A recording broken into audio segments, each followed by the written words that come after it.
नमस्कार दोस्तों, मैं सुनील अमृत। मैं किसी क्लासेस पर आप सभी का स्वागत करता हूं।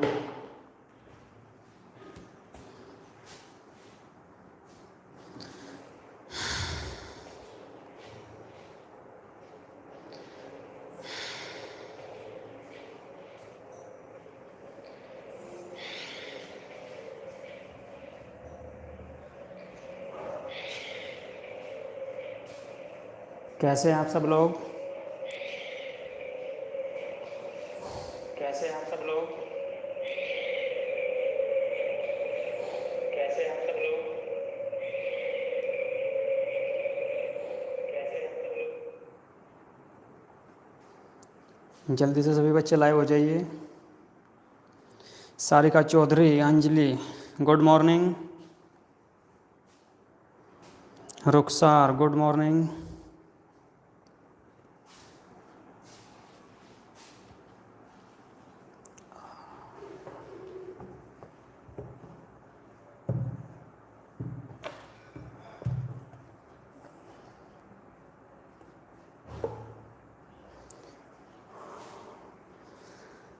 मैं ठीक हूँ, आप कैसे हैं?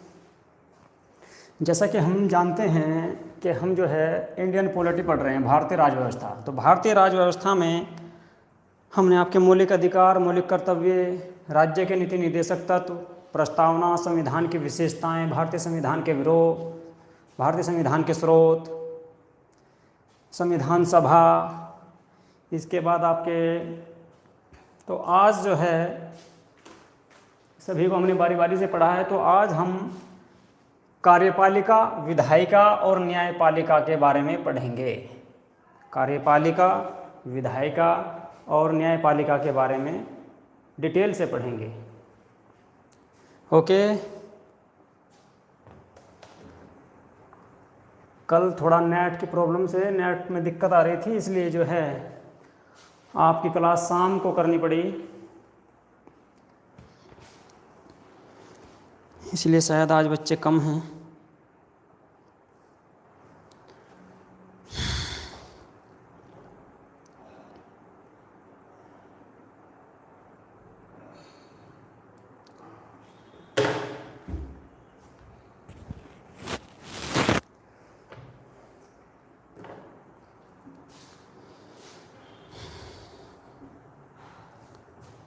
तो स्टार्ट करें। भारतीय राज व्यवस्था की, इंडियन पॉलिटी को लेकर आज आपको आपकी ये 13वीं क्लास है। इससे पहले 12 क्लासें कंप्लीट हो चुकी हैं। ठीक है। कार्यपालिका, विधायिका और न्यायपालिका। देखिए, सबसे पहले मैं आपको यह बता दूं कि भारत में जो है संसदीय व्यवस्था है। भारत ने संसदीय व्यवस्था को अपनाया है। ये आप सभी जानते हैं कि भारत में संसदीय व्यवस्था को अपनाया गया है। और जो भारतीय संविधान बनाया गया है, श्लोक ठाकुर, नमस्ते। भारत में संसदीय व्यवस्था को अपनाया गया है। और संसदीय व्यवस्था के अंतर्गत किसी भी देश को आप संसदीय व्यवस्था को देखोगे तो वहाँ पे आपको एक संविधान मिलेगा। लिखित संविधान, ज़्यादातर लिखित संविधान होते हैं। ज़्यादातर देशों में लिखित संविधान को ही अपनाया गया है। ठीक है। भारत में संसदीय व्यवस्था को अपनाया गया है। अब संसदीय व्यवस्था को अपनाया गया है तो संसद के 3 अंग होते हैं। ओके। संसद के 3 अंग होते हैं जो संसद में कार्य करते हैं। संसद में कार्य करने वाले 3 अंग बनाए गए। कौन कौन से हैं? Vishu Mittal, good morning. देखिए, पहले तो मैं आपको ये बता दूं कि संसद क्या है। देखिए, संसद 3 अंगों से मिलकर बनी है। नंबर 1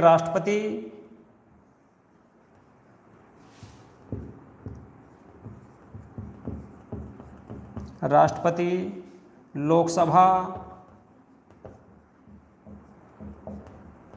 और राज्यसभा।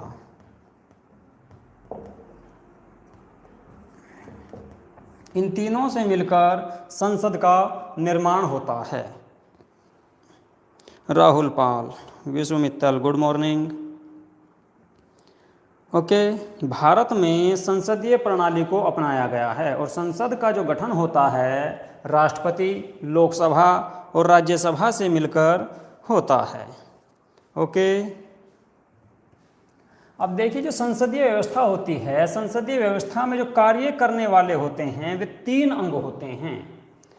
संसदीय व्यवस्था में, दिनेश कुमार गुड मॉर्निंग भैया, संसदीय व्यवस्था में मोस्ट इम्पोर्टेंट चैप्टर है, देखो मैं आपको बता दूं, कार्यपालिका, विधायिका और न्यायपालिका।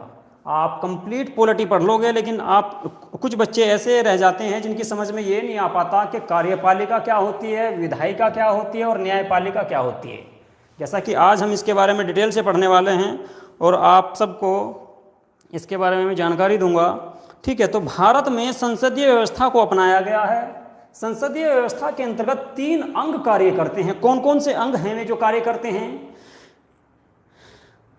अगर कोई बच्चे जानते हैं तो जल्दी से कमेंट करके बताएं, कौन कौन से अंग है संसदीय व्यवस्था के अंतर्गत जो पूरी संसदीय व्यवस्था को चलाते हैं, पूरी शासन प्रणाली को चलाते हैं, जिसके अंतर्गत संसदीय प्रणाली चलती है। बता सकते हैं कोई बच्चे? भारत में जो संसदीय प्रणाली अपनाई गई है उसके अंतर्गत 3 अंग कार्य करते हैं। वे कौन कौन से अंग हैं?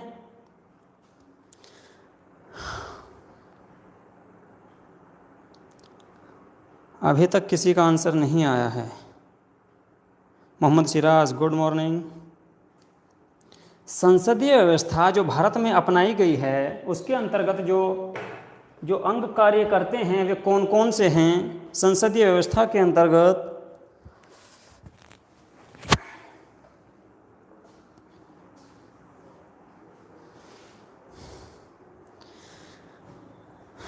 एक दिन की क्लास बंद होने से सिर्फ 8 ही बच्चे लाए हुए हैं आज अभी तक।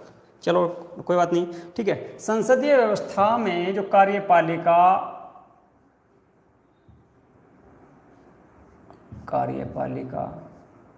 विधायिका और न्यायपालिका को आज हम पढ़ने वाले हैं। यही वे 3 अंग हैं जो संसदीय व्यवस्था के अंतर्गत कार्य करते हैं। नंबर 1 कार्यपालिका,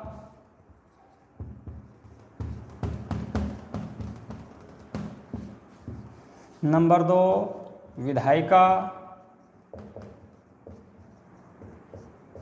और नंबर 3 न्यायपालिका। यही वे 3 अंग हैं संसदीय व्यवस्था के जिसके अंतर्गत संपूर्ण संसदीय व्यवस्था चलती है। यही वे 3 अंग हैं संसदीय व्यवस्था के जिनके अंतर्गत संपूर्ण संसदीय व्यवस्था चलती है। शिवम वर्मा नमस्ते जी। ओके, यही वे 3 अंग हैं जिनके अंतर्गत संपूर्ण संसदीय व्यवस्था चलती है। ओके, अब इनको हम जो है बारी बारी से जानते हैं कि कार्यपालिका क्या होती है, विधायिका क्या होती है, न्यायपालिका क्या होती है। विधायिका का कार्य क्या है, कार्यपालिका का कार्य क्या है और न्यायपालिका का कार्य क्या है। ओके,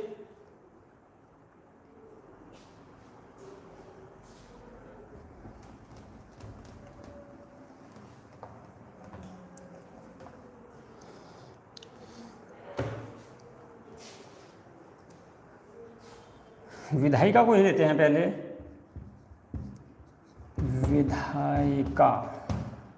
विधायिका के अंतर्गत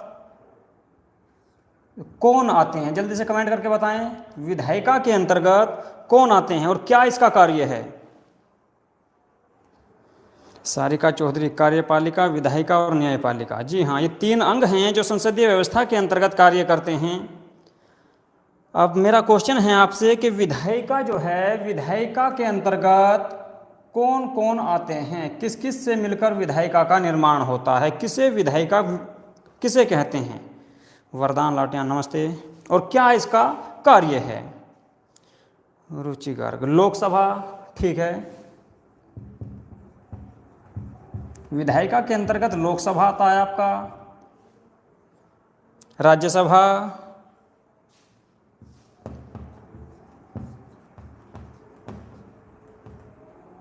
देखिए सारिका चौधरी राज्यसभा, जी हाँ, रुचि गर्ग कानून बनाना। देखिए विधायिका का कार्य जो है कानून बनाना है। विधायिका के अंतर्गत लोकसभा के सदस्य और आपके राज्यसभा के सभी सदस्य आते हैं और इनका कार्य है कानून बनाना।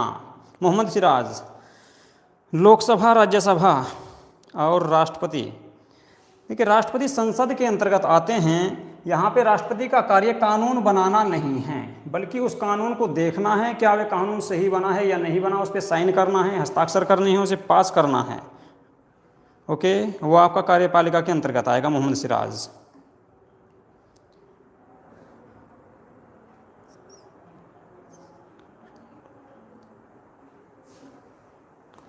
ठीक है, यहाँ तक समझ में आया। विधायिका के अंतर्गत लोकसभा, राज्यसभा के सदस्य यानी कि जो सांसद होते हैं राज्यसभा और लोकसभा में बैठते हैं, वे आपके विधायिका के अंतर्गत आते हैं।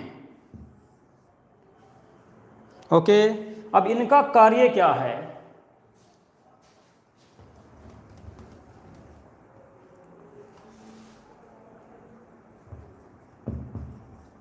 विधायिका का कार्य है कानून या कोई बिल या विधेयक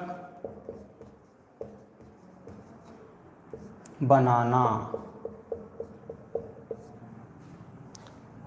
ओके, विधायिका का कार्य जो सांसद होते हैं राज्यसभा लोकसभा में, उनका कार्य कानून बनाना है या कोई बिल बनाना है या विधेयक, एक ही बात है तीनों की, कानून, बिल या विधेयक बनाना है। ओके, इसके बाद विधायिका के पास से, विधायिका का कार्य है कानून बनाना।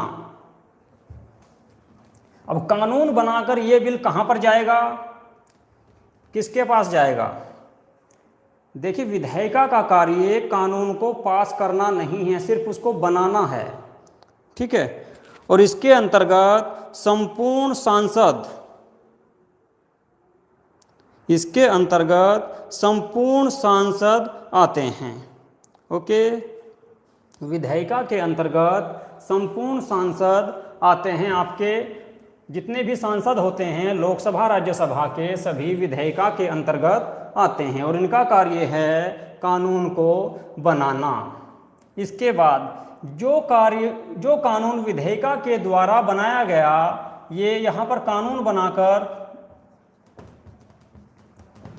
विधायिका कानून बनाकर कहाँ पर भेजती है? कार्यपालिका के पास। ठीक है, कार्यपालिका के अंतर्गत कौन कौन आते हैं?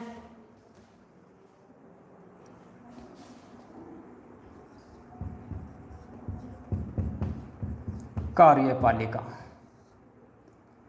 कार्यपालिका के अंतर्गत कौन कौन आते हैं? जल्दी से कमेंट करके बताएं। कार्यपालिका के अंतर्गत कौन कौन आते हैं और क्या इसका कार्य है?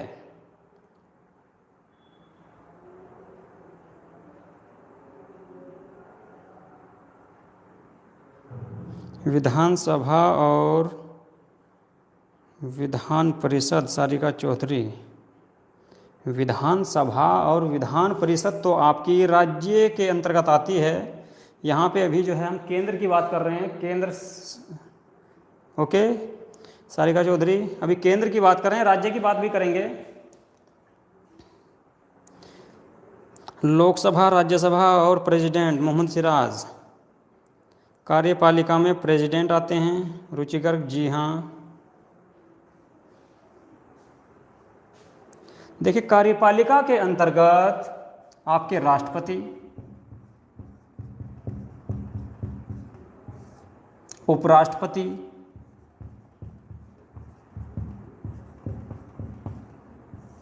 कार्यपालिका के अंतर्गत राष्ट्रपति, उपराष्ट्रपति, प्रधानमंत्री,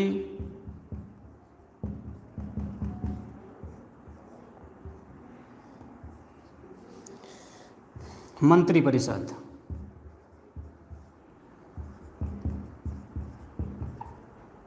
मंत्रिपरिषद आती है। ओके, मिनिस्टर, जी हाँ। देखिए, कार्यपालिका के अंतर्गत नंबर 1 पे आते हैं आपके राष्ट्रपति, उपराष्ट्रपति, प्रधानमंत्री, अगर उप प्रधानमंत्री हैं तो वे भी आ जाएंगे। इसके बाद आते हैं आपका संपूर्ण मंत्रिपरिषद। मंत्रिपरिषद के अंतर्गत कौन कौन आते हैं? मंत्रिपरिषद के अंतर्गत कौन कौन आते हैं, जल्दी से कमेंट करके बताएं। सीएजी, कैग कार्यपालिका के अंतर्गत नहीं आ सकते, क्योंकि कैग का कार्य जो है वह कार्यपालिका में नहीं है। मंत्रिपरिषद के अंतर्गत कौन कौन आते हैं? देखिए, मंत्रिपरिषद के अंतर्गत 3 प्रकार के मंत्री आते हैं। मंत्रिपरिषद के अंतर्गत 3 प्रकार के मंत्री आते हैं। कौन कौन से मंत्री होते हैं?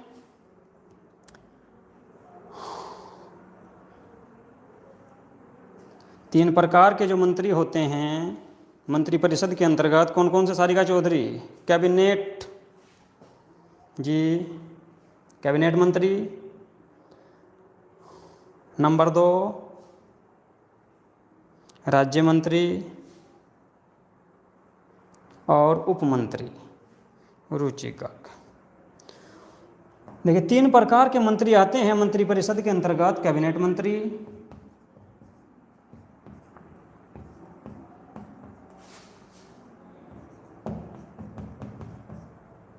नंबर 2 राज्य मंत्री,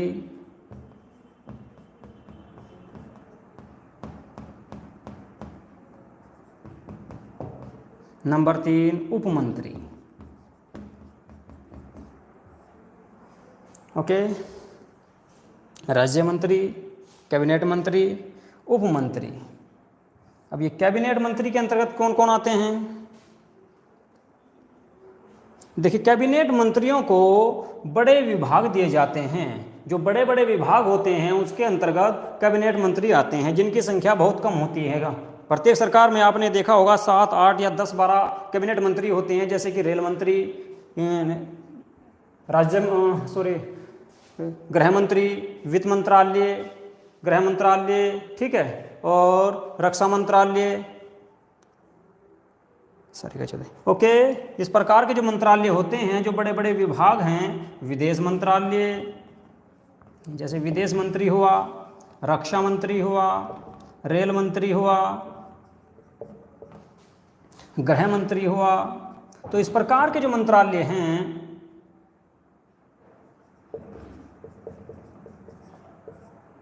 तो इनको कैबिनेट मंत्रालय के अंतर्गत रखा जाता है। इनको कैबिनेट मंत्री बोलते हैं। इसके बाद नंबर 2 पे आता है आपका राज्य मंत्री। राज्य मंत्री कितने प्रकार के होते हैं?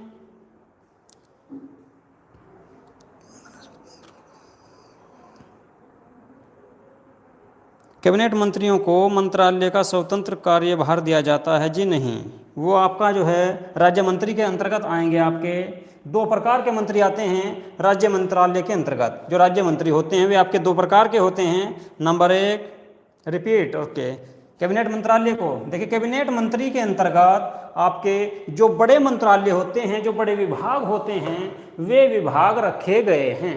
ओके, कैबिनेट मंत्रालय के अंतर्गत जो कैबिनेट मंत्री होते हैं उनको बड़े विभाग दिए गए हैं, जैसे कि रेल मंत्रालय, ठीक है, गृह मंत्रालय, रक्षा मंत्रालय या विदेश मंत्री जो होते हैं। इस प्रकार के जो मंत्रालय हैं, जो बड़े बड़े मंत्रालय हैं, उनको कैबिनेट मंत्री के अंतर्गत रखा जाता है और इनकी संख्या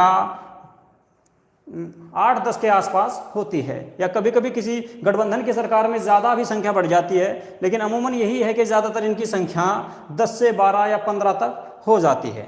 ओके, यहाँ तक क्लियर है? जी हाँ, रुचि गर्ग, श्लोक ठाकुर, ठीक है यहाँ तक? इसके बाद राज्य मंत्री 2 प्रकार के होते हैं। एक तो होते हैं आपके स्वतंत्र प्रभार मंत्री और दूसरे होते हैं कैबिनेट मंत्रियों के सहायक। ओके, यहाँ पे करा देता हूँ मैं आपका। राज्य मंत्री जो होते हैं, राज्य मंत्री दो प्रकार के होते हैं। नंबर एक, कैबिनेट मंत्रियों के जो सहायक होते हैं, कैबिनेट मंत्री के सहायक, जो कैबिनेट मंत्री के जो सहायक मंत्री होते हैं, एक तो इस प्रकार के आते हैं राज्य मंत्री में, एक दूसरा होते हैं आपके स्वतंत्र प्रभार,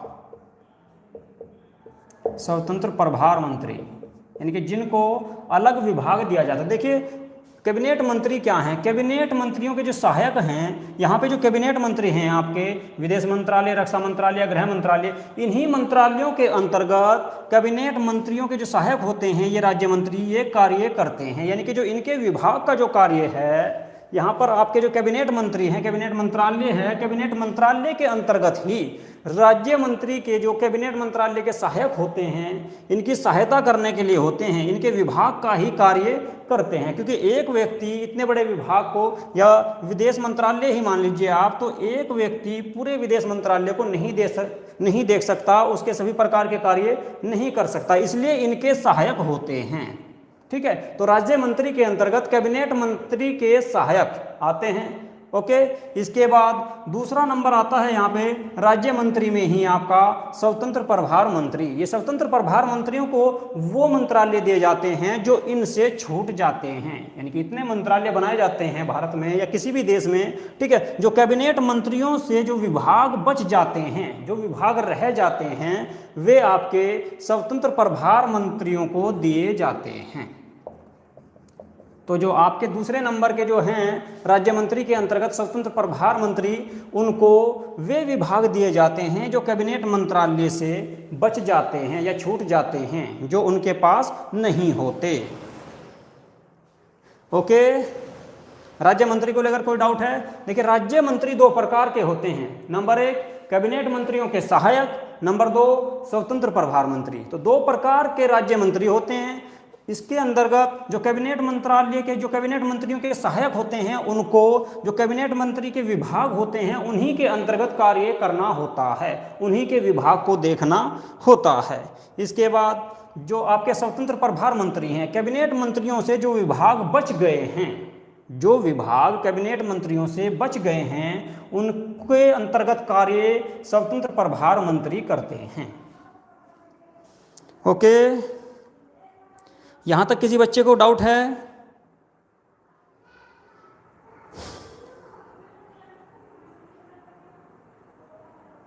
जल्दी से कमेंट करके बताएं। यहां तक आपका क्लियर हो गया? दो प्रकार के, देखिए मंत्री परिषद के अंतर्गत तीन प्रकार के मंत्री आते हैं, कैबिनेट मंत्री, राज्य मंत्री, उप मंत्री।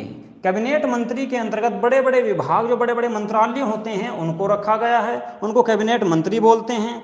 लेकिन इसके बाद नंबर दो पे आता है राज्य मंत्री। राज्य मंत्री दो प्रकार के होते हैं। नंबर एक, कैबिनेट मंत्रियों के सहायक, नंबर दो, स्वतंत्र प्रभार मंत्री। नंबर एक में कैबिनेट मंत्रियों के सहायक, यानी कि जो कैबिनेट मंत्रालय को जो कैबिनेट मंत्री हैं उनको जो विभाग दिए गए हैं, उन्हीं विभाग के अंतर्गत कैबिनेट मंत्रियों के जो सहायक होते हैं वे कार्य करते हैं।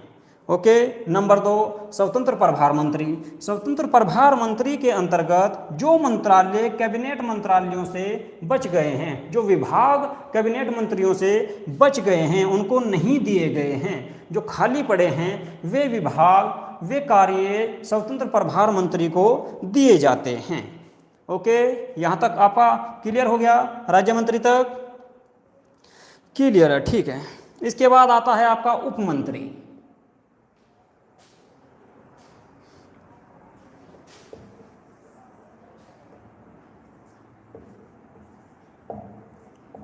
उप मंत्री, उप मंत्री में कौन आते हैं, इनका कार्य क्या है?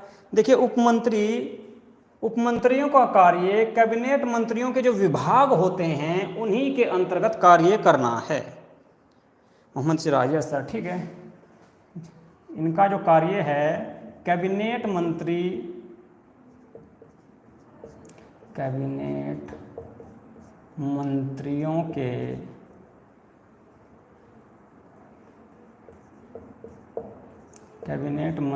के विभाग का कार्य यानी कि जो कैबिनेट मंत्री होते हैं उनके जो विभाग हैं उन विभाग का कार्य ही कैबिनेट मंत्री करते हैं।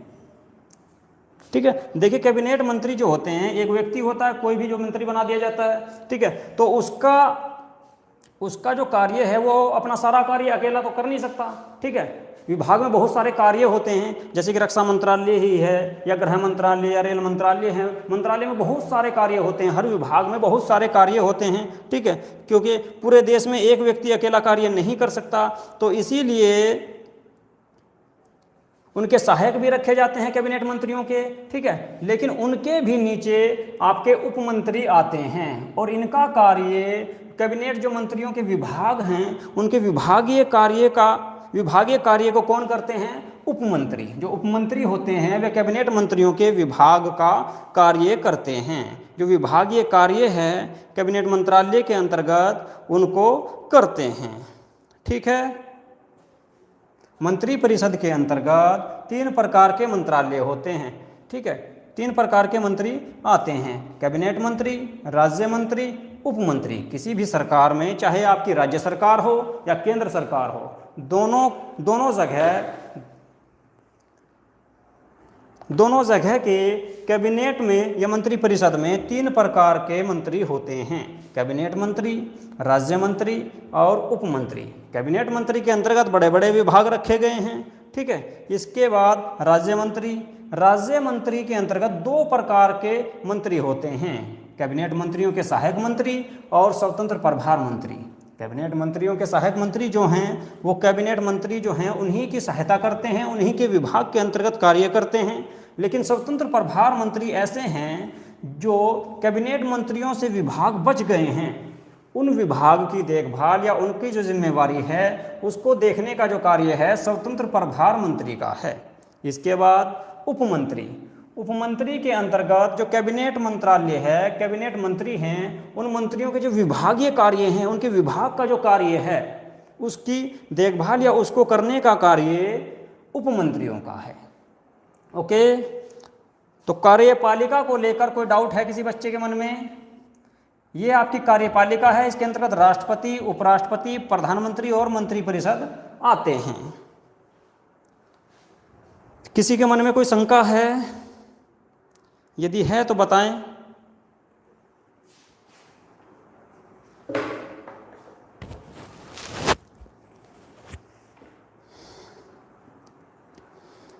जल्दी से सभी बच्चे। No doubt sir, Sarika Chaudhary. और किसी बच्चे के मन में कोई डाउट है कार्यपालिका को लेकर?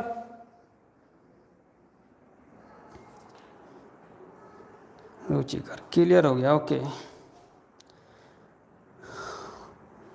धीरेन्द्र जैन नज़र नहीं आ रहे आज, उनको पूछ रहे थे ना कि कार्यपालिका क्या होती है। ठीक है, तो अगर नहीं हैं वे आज तो देख लें वीडियो को। ठीक है, बाद में भी आपको मिल जाएगा, इसको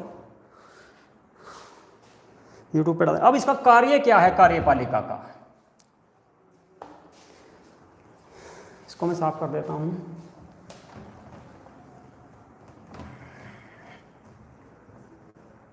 देखिए, विधायिका का कार्य कानून बनाना है। ओके, अब विधायिका ने कोई कानून बनाया है तो वो कहाँ पर भेजेगी? इस कानून को, कोई भी कानून बनाया विधायिका ने, संसद में बैठकर लोकसभा राज्यसभा के सदस्यों ने कोई भी कानून बनाया, कोई बिल पास किया या कोई विधेयक पास किया है, उसको संसद में पास करने के बाद कहाँ पर भेजते हैं? कार्यपालिका के पास। देखिए, कोई कानून बनाया विधायिका ने, विधायिका का कार्य है कानून बनाना। अब ये इस कानून को बनाकर पास करने के लिए भेजते हैं किसके पास? यहाँ से पास होने के बाद, लोकसभा राज्यसभा के बाद पास होने के बाद कहाँ पे जाता है आपका? कार्यपालिका के पास। कार्यपालिका के अंतर्गत कौन कौन आते हैं? राष्ट्रपति, प्रधानमंत्री, उपराष्ट्रपति और मंत्रिपरिषद। ठीक है, अब इनका कार्य है कि वे उस बिल को देखें, उस कानून को देखें, क्या वह कानून सही है या जिस प्रकार से चाह रहे थे उसी प्रकार से कानून बनाया गया है या नहीं है। ठीक है, तो कार्यपालिका का कार्य कानून को पास कराना है, या कार्यपालिका का कार्य कानून को पास करना है। ओके, इस विधेयक या बिल को लागू करने की जो शक्ति है वो कार्यपालिका के पास होती है। ओके।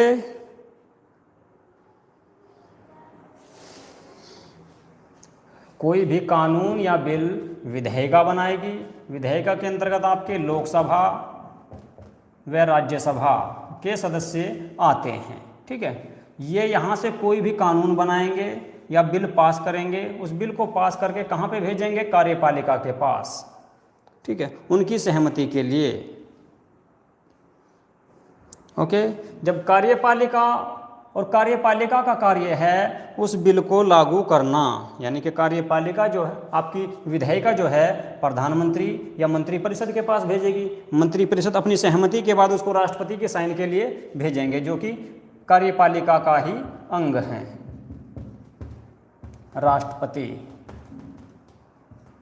राष्ट्रपति के पास उसको साइन करने के लिए भेजा जाएगा। ओके, और इसके बाद कोई भी बिल, आप सब जानते हैं कि कोई भी बिल जो है सबसे पहले कहाँ पे रखा जाता है? आपका राज्यसभा और लोकसभा में। उनमें पास होने के बाद, कानून बनने के बाद कहाँ पे भेजा जाता है? राष्ट्रपति के पास। अगर राष्ट्रपति उस बिल को पास कर देते हैं या उस पर हस्ताक्षर कर देते हैं तो वह बिल कानून बन जाता है। ठीक है, या पास हो जाता है। लेकिन यदि उस बिल को लागू करने में कोई परेशानी आती है, यदि उस बिल को पास करने में कोई परेशानी आती है या किसी प्रकार की कोई दिक्कत होती है, तो उसके लिए कौन है? यदि किसी बिल को पास करने में कोई दिक्कत आती है तो उसमें क्या आता है, फिर क्या परेशानी है? श्लोक ठाकुर, अनुच्छेद कौन सा पूछ रहे हैं? 75। अनुच्छेद 75 में आपका प्रधानमंत्री का वर्णन किया गया है। प्रधानमंत्री। और 74 में है आपका, ये 75 हो गया, 74 में है आपका मंत्रिपरिषद। यानी कि 74 में कहा गया है कि राष्ट्रपति अपनी सहायता के लिए एक मंत्रिपरिषद का गठन करेंगे। और उसके बाद कहा गया 75 में कि जो ये मंत्रिपरिषद है, इस मंत्रिपरिषद का जो प्रमुख है, जो वास्तविक हेड है, ठीक है, वो प्रधानमंत्री होगा। तो यहाँ पे प्रधानमंत्री का वर्णन किया गया है अनुच्छेद 75 के अंतर्गत। ओके श्लोक ठाकुर, ठीक है, उसको भी पढ़ेंगे बारी बारी से। प्रधानमंत्री पे भी जाएंगे, मंत्रिपरिषद भी पढ़ेंगे। पहले मैं आज को आपको जो है आज कार्यपालिका, विधायिका और न्यायपालिका के बारे में बता रहा हूँ। ओके, तो यहाँ तक किसी बच्चे को कोई डाउट है? विधायिका का कार्य है कानून बनाना, कार्यपालिका का कार्य है उस कानून को लागू करना। यदि उस कानून में लागू करने में कोई दिक्कत आती है, कोई परेशानी आ रही है, तो फिर या उसमें कोई न्यायिक चुनौती आती है तो इसका कार्य या इसका उल्लंघन, या उसमें संविधान का उल्लंघन किया गया है या संविधान के अनुसार उसको जो है उस कानून को नहीं बनाया गया, तो कौन देखेगा उसको? उसके बाद यहाँ से कोई बिल पास हुआ, कोई भी बिल या कानून पास हो चुका, ठीक है, राष्ट्रपति ने भी साइन कर दिए, इसके बाद लेकिन अगर उसमें कोई संवैधानिक प्रॉब्लम आती है या संविधान का उल्लंघन हुआ है या कानून संविधान के अनुसार नहीं बना है, न्यायिक चुनौती आती है, तो उसके बाद ये आता है आपका न्यायपालिका के पास। यानी कि न्यायपालिका का कार्य है कि उस बिल को देखे क्या वह सही बना है या नहीं। ठीक है, तो उसको न्याय करने की, उसको उस बिल को पास कराने की शक्ति किसके पास है? फिर एंड में अगर उसमें संविधान का उल्लंघन हुआ है तो उस पर रोक लगा सकती है कौन? न्यायपालिका।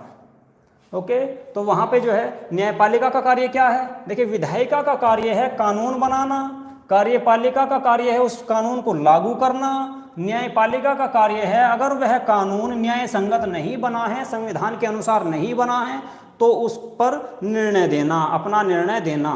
ओके, या उसकी जांच करना। ठीक है, यहां तक सबको कंप्लीट हो गया?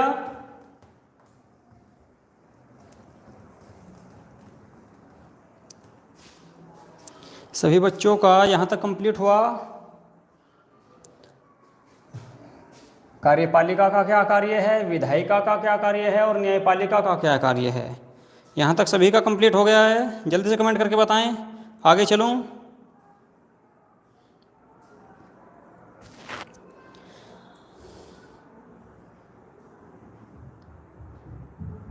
ओके ठीक है। अब देखिए कार्यपालिका, यहाँ पे क्वेश्चन बनता है कि कार्यपालिका कितने स्तरों पर कार्य करती है। भारत में कार्यपालिका कितने स्तरों पर कार्य करती है।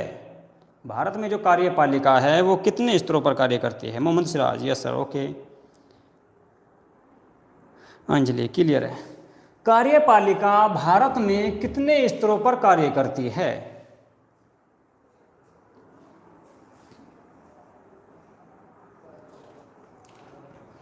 रुखसार, यस सर, जल्दी से बताइए। कार्यपालिका भारत में, भारत की जो कार्यपालिका है वो कितने स्तरों पर कार्य करती है।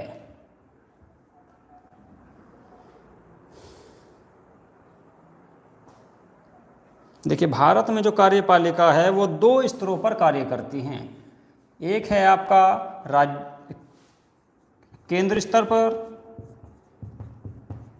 एक आपकी केंद्र में कार्यपालिका होती है और आपने देखा होगा राज्यों में भी कार्यपालिका होती है। ठीक है, सारिका चौधरी, 2 स्तर पर, राज्य स्तर पर। तो 2 स्तरों पर भारत में कार्यपालिका कार्य करती है, सेंटर और स्टेट। जी हाँ, केंद्र के अंतर्गत कौन कौन आते हैं अभी बताया था मैंने आपको। राष्ट्रपति, उपराष्ट्रपति,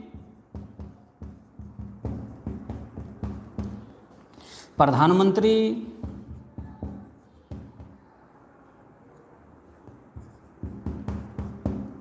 और मंत्री परिषद।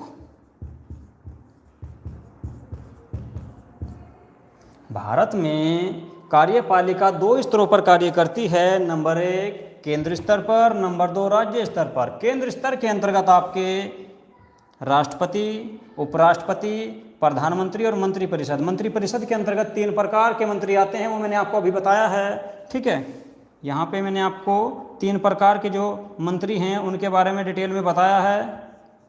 कैबिनेट मंत्री, राज्य मंत्री और उप मंत्री। ये 3 प्रकार के मंत्री होते हैं जो मंत्री परिषद के अंतर्गत आते हैं। ये है आपका केंद्र स्तर। राज्य स्तर पर, राज्य स्तर में आते हैं आपके राज्यपाल, राज्यपाल के बाद मुख्यमंत्री,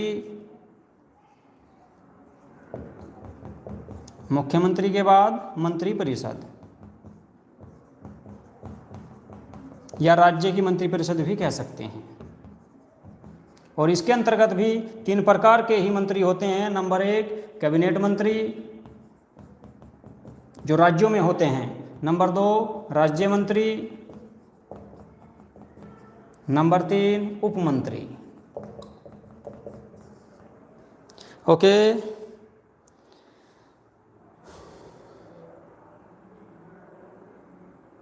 जी हाँ सारिका चौधरी।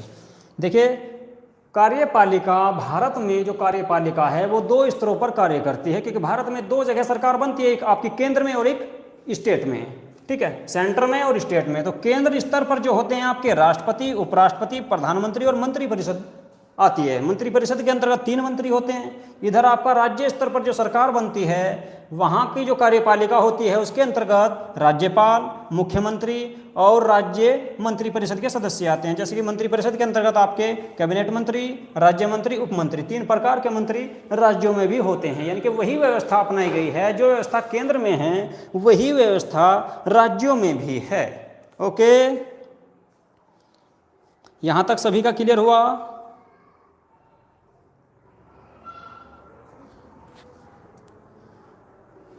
सभी बच्चों का क्लियर हुआ यहाँ तक? इसके बाद अगला क्वेश्चन बनता है कि भारत में जो कार्यपालिका है वो कितने प्रकार की कार्यपालिका है। यहाँ पर तो जो है 2 स्तरों पर कार्य करती है, ये तो आपने जान लिया कि 2 स्तरों पर कार्य करती है, राज्य में और केंद्र में। लेकिन जो भारत में जो कार्यपालिका हैं वे कितने प्रकार की है। देखिए भारत के अंतर्गत दो प्रकार की कार्यपालिका हैं। भारत में दो प्रकार की कार्यपालिका है। नंबर 1 स्थायी, नंबर 2 अस्थायी। ओके, नंबर 1 स्थायी, नंबर 2 अस्थायी। दो कार्यपालिका हैं, नंबर 1 स्थायी कार्यपालिका, नंबर 2 अस्थायी कार्यपालिका। स्थायी कार्यपालिका में कौन आते हैं और अस्थायी कार्यपालिका में कौन आते हैं, जल्दी से कमेंट करके बताएं। भारत में दो प्रकार की कार्यपालिका को देखा जाता है, ठीक है, और वे दो प्रकार की कार्यपालिका हैं, स्थायी और अस्थायी। यानी कि एक तो वे कार्यपालिका हैं जो स्थायी हैं, ठीक है, परमानेंट हैं। दूसरी जो है अस्थायी है, यानी कि टेम्परेरी है, जो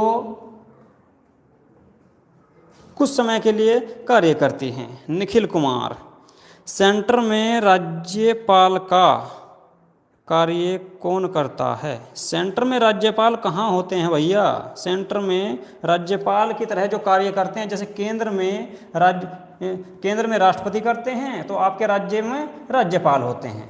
ओके, यहाँ पे आप क्वेश्चन कर सकते थे कि जो है राज्यों में राष्ट्रपति की तरह कौन कार्य करते हैं जी? तो राज्यों में राष्ट्रपति की तरह जो कार्य करते हैं वे आपके राज्यपाल होते हैं, और सेंटर में जो हैं जो राज्यपाल की तरह कार्य करते हैं तो राष्ट्रपति को कह सकते हैं आप। ओके निखिल कुमार,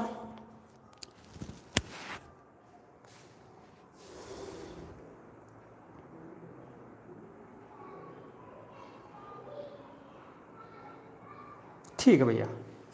तो देखिए भारत में जो है कार्यपालिका, दो तरह की कार्यपालिका हैं। मैं आपसे ये पूछ रहा हूँ कि स्थायी कार्यपालिका के अंतर्गत कौन आता है और अस्थायी कार्यपालिका के अंतर्गत कौन आता है, ठीक है। चलो मैं ही बता देता हूँ। देखिए स्थायी कार्यपालिका के अंतर्गत आपके वे सदस्य आते हैं जो 60 या 62 वर्ष की आयु तक चुने जाते हैं, ठीक है। इसके अंतर्गत स्थायी कार्यपालिका के अंतर्गत 60 या 62 वर्ष की आयु तक जो चुने जाते हैं, जो उसमें कार्य करते हैं कार्यपालिका के अंतर्गत 60 से 62 साल की आयु तक, उनको जो है स्थायी कार्यपालिका का अंग कहा जा सकता है। जैसे कि आपके IAS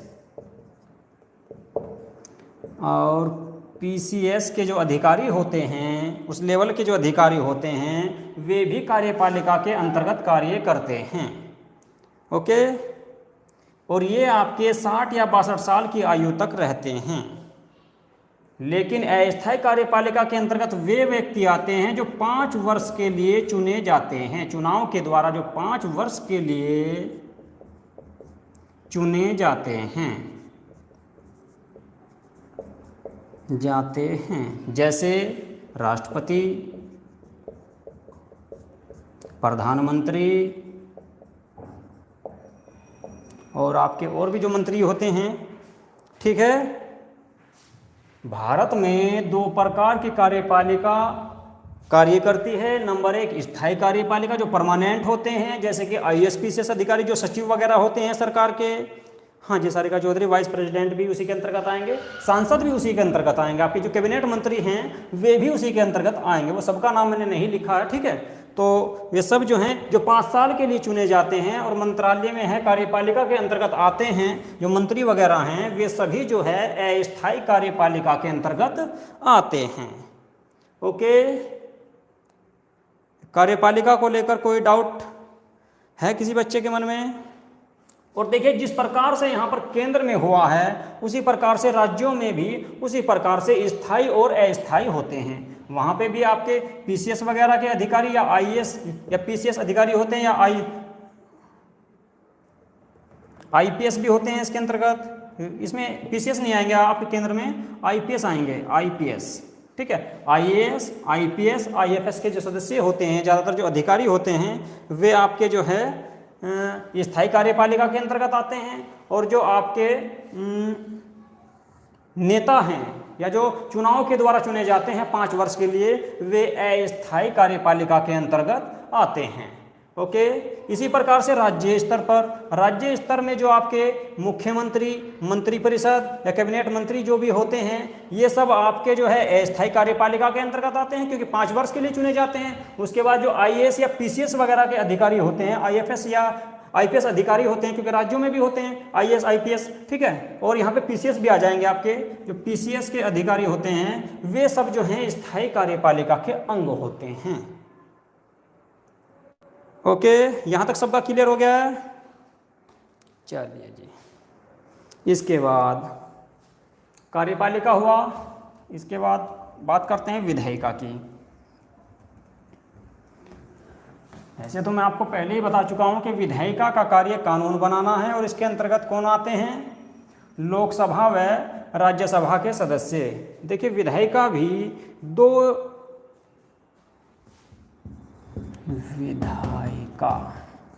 विधायिका जो होती है आपकी, ये केंद्र में भी होगी और राज्य में भी होगी। तो केंद्र और राज्य यानी कि दोनों में होगी। तो केंद्र में कौन कौन आएंगे इसके अंतर्गत? लोकसभा और राज्यसभा। राज्यों में कौन कौन आएंगे विधायिका के अंतर्गत? जल्दी से कमेंट करके बताएं। विधायिका के अंतर्गत जो राज्यों में, जो राज्यों की जो विधायिका है, उसमें कौन कौन आते हैं? केंद्र में तो आपका लोकसभा व राज्यसभा आ गया, इसका कार्य है कानून बनाना, ठीक है। लेकिन जो आपकी राज्यों में हैं, राज्यों में कौन कौन आएंगे? विधानसभा और विधान परिषद। जी हाँ, राज्यों में विधानसभा, और जिस राज्य में विधान परिषद है तो वहाँ पर विधान परिषद भी आएगी। विधान परिषद, विधानसभा और विधान परिषद, ये दोनों वहाँ पर कानून बनाते हैं। यदि किसी राज्य में विधान परिषद नहीं है तो विधानसभा के द्वारा ही कानून बनाया जाता है। उसके बाद कार्यपालिका को यानी कि राज्यपाल, मुख्यमंत्री के पास भेजा जाता है और उनका कार्य उसको लागू करना है। मोहम्मद सिराज, विधानसभा और विधान परिषद। जी हाँ, ओके। तो विधायिका का कार्य कानून बनाना है, कानून बनाने की शक्ति है विधायिका के पास, लेकिन उसको लागू करने की शक्ति कार्यपालिका के पास है। और अगर उसको लेकर कोई संशय है, कोई विरोध है या कोई विवाद है, या संविधान के अनुसार वह कानून नहीं बनाया गया, तो उसकी जांच करने की पावर, या उसको रद्द करने की या लागू करने की पावर, या वो सही है या गलत है इस चीज का निर्णय करने की पावर, शक्ति न्यायपालिका के पास है। ओके, सभी बच्चों का क्लियर हो गया यहाँ तक? देखिए, जितने भी मंत्री होते हैं, जितने भी मंत्री और प्रधानमंत्री, ठीक है, जितने भी आपके मंत्री होते हैं और प्रधानमंत्री, वे सभी कार्यपालिका का अंग तो होते ही हैं, लेकिन वे सांसद भी होते हैं, ठीक है, यानी कि सांसद होते हैं, और सांसद होते हैं तो वे विधायिका का भी अंग होते हैं, ठीक है। यानी कि जो आपके मंत्री होते हैं या प्रधानमंत्री होते हैं, क्योंकि प्रधानमंत्री या मंत्री बनने के लिए सांसद होना जरूरी है, और जो सांसद होते हैं वे सांसद आपके विधायिका के भी अंग होते हैं, क्योंकि वे सांसद जो होंगे लोकसभा या राज्यसभा दोनों में से किसी एक के सदस्य जरूर होंगे, तभी वे आपके मंत्री बन सकते हैं। और अगर नहीं भी है तो उनको 6 माह का वक्त दिया जाता है कि 6 माह के अंतर्गत या एक निश्चित समय के अंतर्गत वे अपना जो है राज्यसभा या लोकसभा का सदस्य बन के दिखाएं। ओके, यहाँ तक सभी का क्लियर हुआ? इसके बाद बात करते हैं न्यायपालिका की।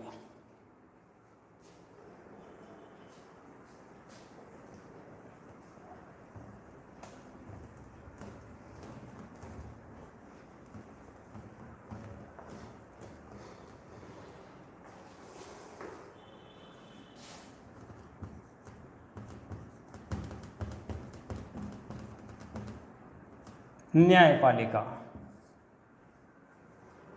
न्यायपालिका के अंतर्गत कौन कौन आते हैं? देखिए, कानून व्यवस्था को सही रूप से चलाने के लिए, कानून व्यवस्था को सही रूप से चलाने के लिए कानून या कानून का कोई उल्लंघन करता है तो उस चीज़ की जांच करने के लिए या उसको सजा देने का जो प्रावधान है, इस प्रकार के जो कार्य हैं, कानून व्यवस्था की देखभाल करना या कानून की जांच करना या न्याय करने का जो कार्य है वे आपका न्यायपालिका का है। ओके। भारत में न्यायपालिका को स्वतंत्र रखा गया है। ये मैं आपसे बता दूं कि भारत की जो न्यायपालिका है वो स्वतंत्र है, यानी कि किसी नेता या किसी मंत्री के दबाव में ये किसी प्रकार का कार्य नहीं करते हैं। भारत की जो न्यायपालिका है उसको स्वतंत्र रखा गया है। आपने एक अनुच्छेद पढ़ा होगा, अनुच्छेद 50। क्या है अनुच्छेद 50 में? अभी एक वीडियो पहले मैंने आपको बताए थे राज्य के नीति निर्देशक तत्व, उसमें बताया था अनुच्छेद 50 में क्या है।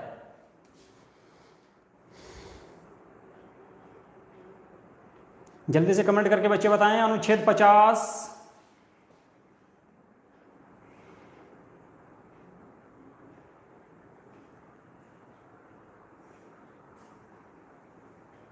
न्यायपालिका और कार्यपालिका का पृथक्करण, यानी कि दोनों को अलग अलग रहना है। आपकी जो कार्यपालिका है, कार्यपालिका व न्यायपालिका का पृथक्करण, यानी कि दोनों अलग अलग होंगे। दोनों एक दूसरे से साँठ-गाँठ करके कोई भी कार्य नहीं करेंगे, अर्थात दोनों को अलग अलग रखा गया है। इसीलिए रखा गया है ताकि ये दोनों मिलके जो है कोई साँठ-गाँठ करके कोई दिक्कत ना करे, जिससे कि निष्पक्ष न्याय ना हो। ठीक है, तो इसीलिए इन दोनों को अलग अलग रखा गया है ताकि लोगों को निष्पक्ष न्याय प्राप्त हो सके, जिससे कि न्यायपालिका स्वतंत्र रखी गई है, यानी कि न्यायपालिका को पूर्ण रूप से स्वतंत्र रखा गया है। ठीक है, तो न्यायपालिका के अंतर्गत कौन कौन आते हैं? न्यायपालिका के अंतर्गत कौन कौन आते हैं आपके? न्यायपालिका के अंतर्गत आपका जो है सुप्रीम कोर्ट, हाई कोर्ट और डिस्ट्रिक्ट कोर्ट।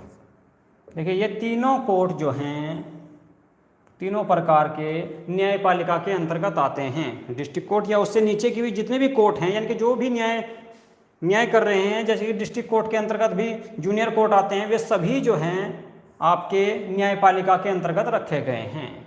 और ये सब जो हैं, भारत में न्यायपालिका जो है एकल न्यायपालिका है। भारत में एकल न्यायपालिका को अपनाया गया है। भारत की न्यायपालिका को एकल न्यायपालिका अपनाया गया है भारत में। क्यों?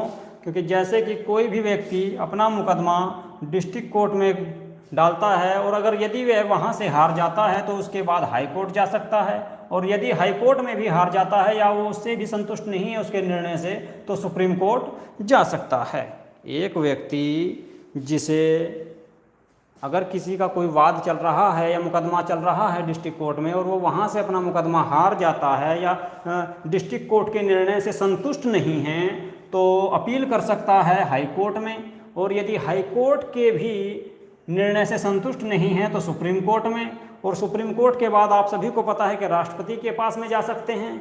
ठीक है,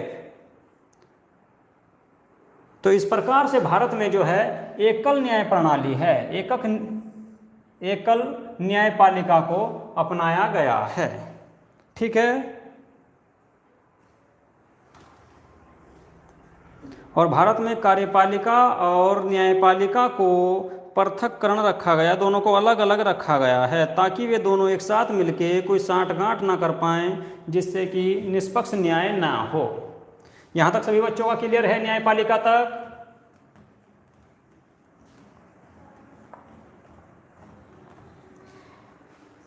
देखिए मैं एक बात आपको बता दूं, सभी बच्चे गौर से सुने। कल मैं सोच रहा हूं आपको चक्रवात के बारे में पढ़ाना, क्योंकि अभी हाल फिलहाल में 2 चक्रवात आ चुके हैं भारत में। अभी हाल फिलहाल में जो हैं भारत में जो है 2020 में 3 घटनाएं बहुत महत्वपूर्ण हैं जहां से क्वेश्चन बनने की बहुत ज़्यादा संभावना बनती है। सबसे पहला है आपका कोरोना वायरस,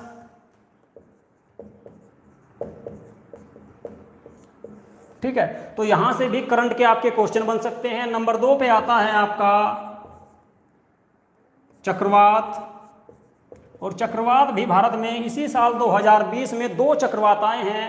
नंबर 1 था अम्फान, जिसने भारी तबाही मचाई आपकी उड़ीसा और बंगाल में। इसी के अंतर्गत नंबर 2 पे दूसरा जो चक्रवात आया आपका, उसका नाम था निसर्ग।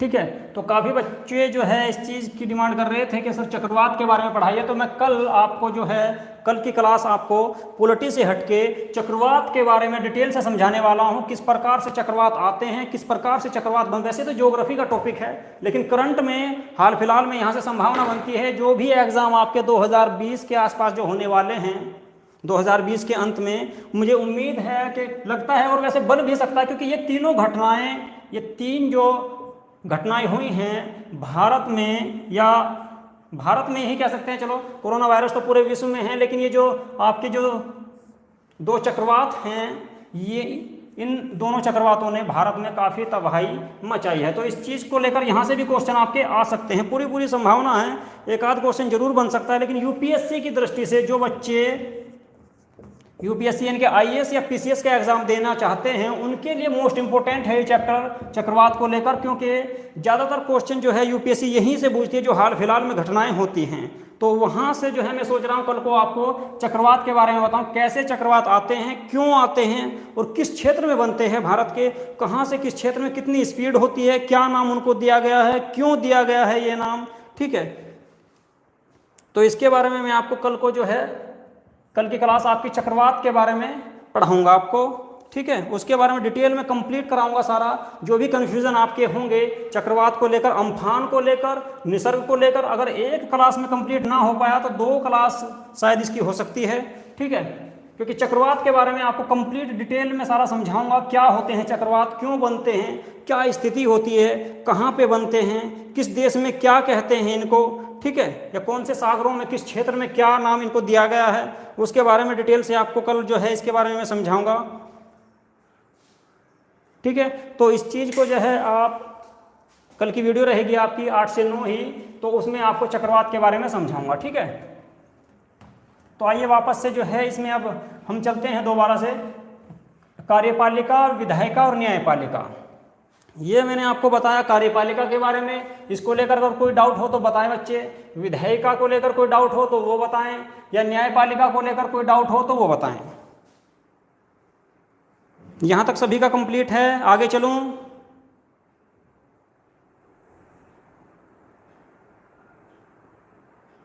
यहां तक आप सभी का क्लियर हो चुका है। कार्यपालिका को लेकर कोई डाउट तो नहीं है किसी बच्चे के मन में कि कार्यपालिका क्या होती है, या उसके अंतर्गत कौन कौन आते हैं, क्या उसके कार्य होते हैं। इसके बाद विधायिका को लेकर यदि कोई डाउट हो कि इसके अंतर्गत कौन कौन आते हैं, किस प्रकार का इसका कार्य होता है, वो मैं सब क्लियर करा चुका हूँ। वैसे तो अगर किसी बच्चे के मन में कोई डाउट हो तो बता सकता है। न्यायपालिका को लेकर ठीक है, सभी का कंप्लीट है। श्लोक ठाकुर जी।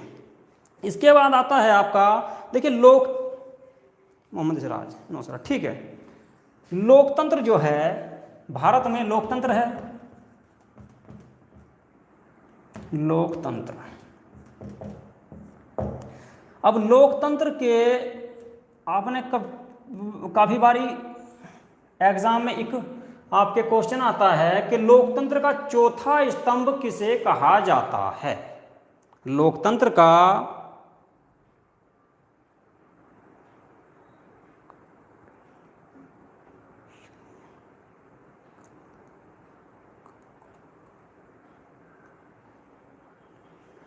क्या कह रहे हैं ये श्लोक ठाकुर?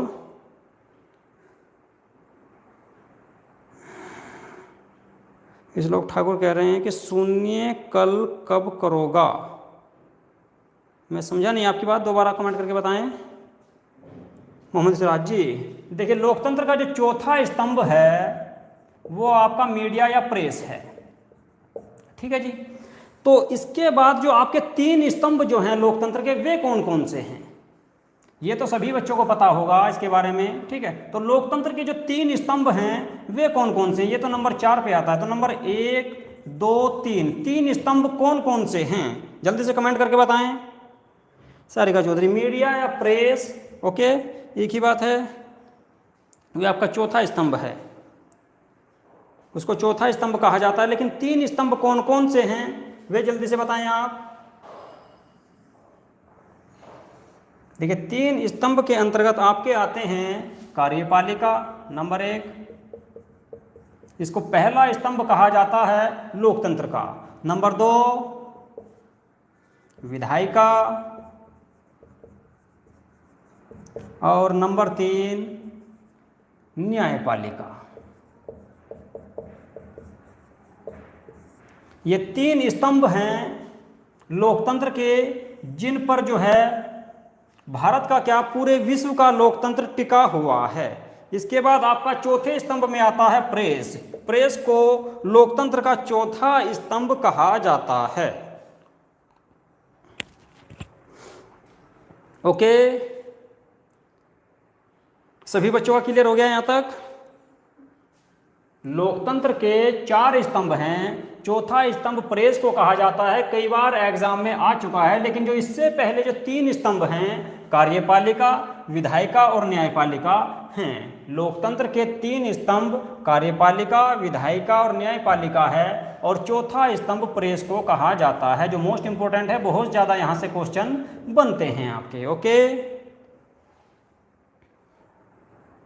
ओके श्लोक ठाकुर, कोई बात नहीं।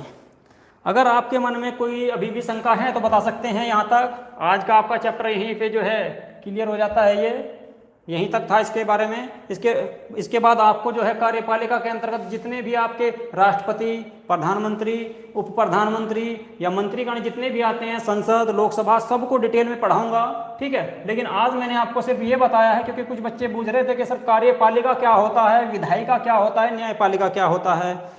एक दिन जो है ये क्वेश्चन आया था, तो मैंने कहा था कि आपको डिटेल में सारा बताऊंगा उसके बारे में, क्योंकि ये चैप्टर आपके बुक में नहीं है। लक्ष्मीकांत वाजपेयी की बुक में भी कार्यपालिका, विधायिका, न्यायपालिका को अलग से इस तरह से जो है ये चैप्टर नहीं है, इसलिए मैंने आप लोगों के लिए बनाया है इसको। अगर यहाँ तक किसी के मन में कोई डाउट है या कोई सवाल है तो मुझे बता सकते हैं, मैं उसके बारे में दोबारा से आपको जो है क्लियर करा दूंगा।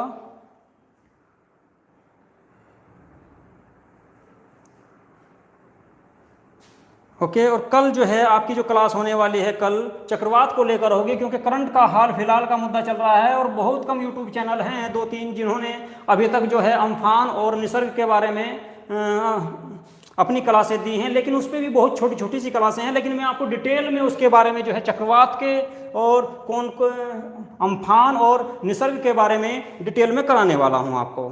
ओके, क्योंकि वहाँ से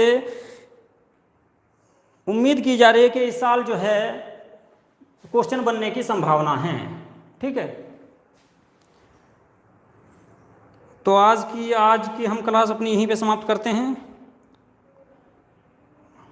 ओके, ठीक है। तो आज की वीडियो आपको कैसी लगी इसके बारे में कमेंट करके ज़रूर बताएं। वीडियो को लाइक करें और शेयर कर दें, और चैनल को जिसने सब्सक्राइब नहीं किया है सभी सब्सक्राइब कर लें। ओके,